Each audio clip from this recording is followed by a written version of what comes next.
down to the final thing this week. We're going to talk about dying for sex. We are dying for sex. And this stars Michelle Williams, and it's based on the true story of a woman called Molly Rockon, I think it is. And she and a friend of hers started a podcast because she was diagnosed with cancer. So she was diagnosed with breast cancer. She went through treatment. She had a mastectomy. She had her breast reconstructed. And then a couple of years later, she has this pain in her hip, and she goes back and they tell her, oh my God, it's the cancer, it's back, and now it's in your bones. And essentially, there's no two ways about it, it's incurable, you're going to die. And in the run-up to her death, they recorded a podcast called Dying for Sex, because what she did is when this came back, she thought, okay, that's it, I'm going to die. I'm tired of having an unfulfilled life. She was married to somebody who was nice enough, but, well, in the TV show anyway. Okay, I'm switching to the TV show version. That she's married to somebody who's nice enough, played by Jay Duplass, but is very kind of like just nice. It's very nice. He had the feeling that he doesn't really listen to her. Every time she says, "This is what I want," he has a reason of saying, "Oh no, that's just the medicine talking." And there's this whole scene where she goes like, when he heard that her cancer was back, he looked excited because he's really, really good at being organized, and you can tell that he was really, really good at taking care of her. And you get this feeling that taking care of her while she was ill kind of gave him purpose, but she wants more than that in life.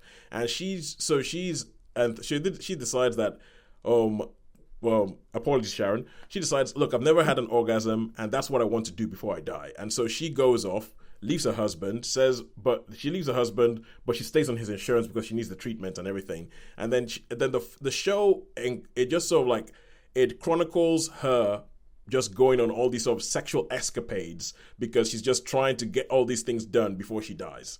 And it's about her best friend, who is an actor who pretty much gives up her life to help her friend achieve what she wants to do before she dies, because her friend goes, I don't want to die with my husband, I want to die with you. And so she sort of like gives up her life, and she gives up her life, and she's the one who recorded the podcast with her and everything, pretty much gives up her career to look after her friend and to organize all of her friends' like chemo appointments and all that kind of stuff. And so you have this show where you have the human drama on one side, which is almost like this buddy movie with these two people, and one person coming to terms with the fact that her friend is going to die and how she's going to handle it and what that's going to mean to her, because she feels like her friend is kind of like her soulmate. There's actually at one point where she says to somebody, she was like, if I could have sex with her, I would. Look at that's how much she feels for her friend. And then you also have this whole thing where her friend starts going into all these sexual escapades and starts going more towards the BDSM side of things. The BDSM side of things and meeting all these different people who have, shall we say, sexual preferences that are off the mainstream, let's say. And it just becomes like this thing with it. CC SpaceX shows up as her mother, all that kind of stuff, and you go into some stuff that actually happens in her life. And Holly, I would like you to watch this show because I feel like this show there's some shows that are made and you can see as if they're trying to explain something to people who don't understand it. Like, for instance, BDSM, I don't get it. It's not my thing. And I know that it's something that goes into a whole bunch of people. They even use the word kink quite liberally in the show.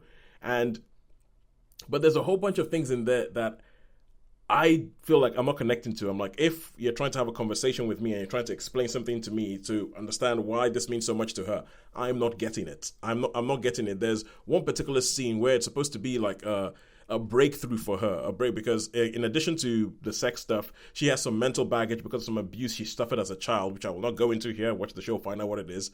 That is kind of like a block for her. And there's a scene where she has a breakthrough, and when you see that, when I saw that scene, I was kind of like, what, is that it? Is that, but what, really? That doesn't, I don't understand why that has that effect, essentially. And also, in a way, I also didn't really understand what effect it had. So there were bits of it where I feel like the human drama and the thing with her and her friend, who's played by Jenny Slate, I thought that was quite effective. I thought that was quite good. The hook of it, which is the sex bit of it, I was not that into. I didn't understand how it was. And I feel like because the people who went through this were involved in it, so her surviving friend was involved in the show, I feel like there's a bit where they've gone for a decision to not Hollywoodize it too much and not give it like, the weepy treatment too much, but which is admirable, but at some points it just kind of like the story doesn't hold together. So all in all, I would give it a 3 out of 5, but I think that mileage may vary.